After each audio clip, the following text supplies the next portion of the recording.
السلام عليكم، معكم كريم باكل الشارع مع الصحاب. اليوم طبعا انا في وسط القاهره عند ميدان طلعت حرب. قررنا ناكل انا والصحاب. طبعا الناس مستغربين، الصحاب هن خلف الكاميرا. الميدان طلعت حرب 3 محلات، فانا اخترت حل من هذول 3 محلات لحتى ندوقه ونقيمه ونعطيكم راينا فيه. اختيار رائع على ورده بيروت، واللي بيعرف بالقاهره وبوسط البلد يذكر لنا المحلات الشاورما القريبه من ميدان طلعت حرب. طبعا نحن عند وردة بيروت جنب عصاير سندباد، فهناخذ طلبنا وندو وسط النون. رجعنا لكم بعد ما اخذنا طلبنا من عند وردة بيروت. اخذنا 3 سندوتشات، اخذنا فراخ سبايسي، واخذنا لحم، واخذنا دجاج الكلاسيك العادي. فحنفتحهم مع بعض ونجرب. طبعا هذا شكل الكيس، بيجي هيك وبيجي معه مخلل. مع كل ساندويتش جاي علبه مخلل. سعر الساندويتش 115 ال. فخلينا نجرب مع بعض. اول شيء الفراخ واعطيكم رايي فيها، بس ندوق. والله هي مبدئيا سخن، ريحه شاورما. طبعا وردة بيروت مطعم لبناني، فخلونا ندوق الشاورما اللبناني واعطيكم راينا. بسم الله. في بطاطس جوا الساندويش وتوميه ومخلل. انا كسوري في محلات كثير بتبيع شاورما، في حنحكي عليها بالسلسله اللي جاي. وممكن المطاعم يعني طيبه او تعطيك نكهه الشاورما الاصيله يعني، بس وردة بيروت لا. انا عن نفسي دجاج عنده حلو طيب، وما في ريحه زفاره، هذا اهم شيء. والتوميه ما هي زفره.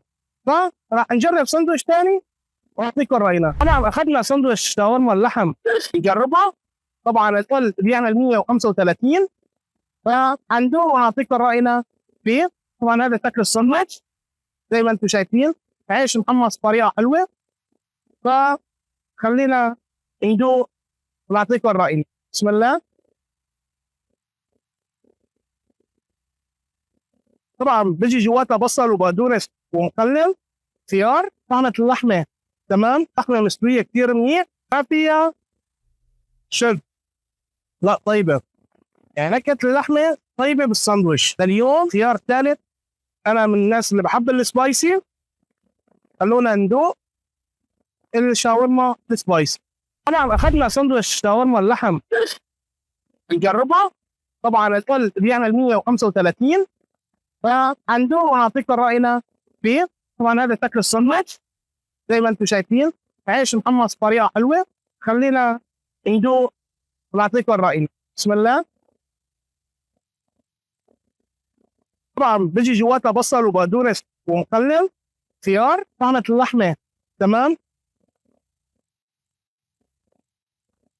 اللحمه مستويه كثير منيح وما فيها شد، لا طيبه يعني. نكهه اللحمه طيبه بالساندويش.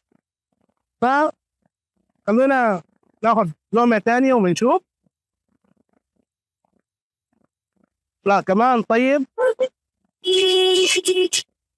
لليوم خيار ثالث، انا من الناس اللي بحب السبايسي. خلونا ندوق الشاورما السبايسي.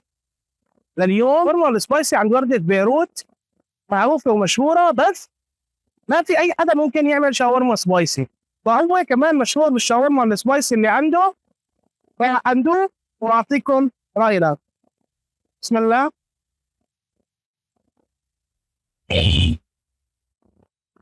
هذه شكل الشاورما لعشاق السبايسي، فهي مناسبة لهم. من أول أكلة لا سبايسي سبايسي يعني. بسم الله.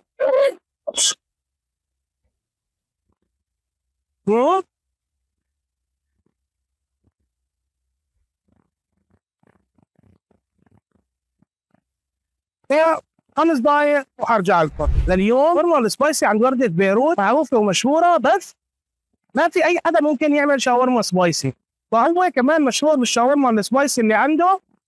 فعنده واعطيكم راينا. بسم الله. هذه شكل الشاورما. لعشاق السبايسي فهي مناسبة لهم. من أول أكلة لا سبايسي يعني 5 دقايق وحرجع لكم. طبعا هيك بكون نحن خلصنا السندوتشات، وفعلا تجربة ممكن نعيدها مرة ثانية من عند وردة بيروت، وكان الأكل تحفة صراحة. تقييمي للشاورما، خلينا نبلش من الدجاج الكلاسيك المعروف عليه، بنعطيه 10 من 10. ما في زفارة، طعمة الشاورما ظاهرة، وهي فعلا الشاورما اللبناني الأصيل. بالنسبة للشاورما اللحم، كمان الشاورما اللحم تحفة، الطحينية ظاهرة، الكمية معقولة، الحشوة ممتازة يعني. فلا كمان بعطيها، بما اني انا مالي صحبة مع الشاورما اللحم كثير، بفضل اللحم في اشياء ثانية غير الشاورما، فراح اعطيها 9 من 10. خلينا لاخر شيء لعشاق الشاورما السبايسي، لا فعلا بتستاهل. كتومية سبايسي كنكهة، والحشوة ممتازة، وبنعطي الشاورما الفراخ السبايسي 10 من 10. كانت هاي حلقتنا لليوم، واستنونا بحلقات جديدة، ولا تنسوا الاشتراك وتفعيل زر الجرس لليوم والسبسكرايب عفوا. نسينا. كان معكم كريم بأكل الشارع مع الصحاب، واستنوني بحلقة جديدة. سلام.